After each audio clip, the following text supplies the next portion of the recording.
ఎవరు నన్ను ముట్టుకున్నారు? యేసుప్రభు అంటాడు, ఎవరు నన్ను ముట్టుకున్నారు? ఇంతమంది మీద పడుతున్నారు కదా, ఎవరు నన్ను ముట్టుకున్నారు? ఎవరు నన్ను అంటే ఇన్ని వేల మంది ఆయన్ని ముట్టుకుంటున్నా ఒక ముట్టుకోవడంలో తేడా ఉందండి, ఒక పట్టుకోవడంలో తేడా ఉంది, ఒక స్పర్శలో తేడా ఉంది. స్తోత్రం కలుగునుగా. హల్లెలూయా.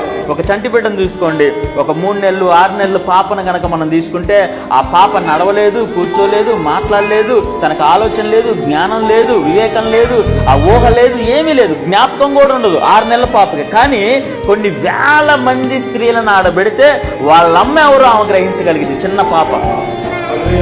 అలాగే దేవుడు కూడా ఇన్ని వేల మంది నా దగ్గరికి వస్తున్నారు కదా, అన్ని వేల మందిలో కూడా 12 ఏళ్ల రక్తస్రావం గల స్త్రీ స్పర్శ దేవుని తాకిందంట. ఇన్ని లక్షల మంది ప్రార్థన చేస్తూ ఉంటుండగా, ఇన్ని కోట్ల మంది ప్రతిరోజు కూడా యేసయ్య యేసయ్య అంటూ ఉంటుండగా మన ప్రార్థన స్పర్శ ఎవరిని తాకాలా?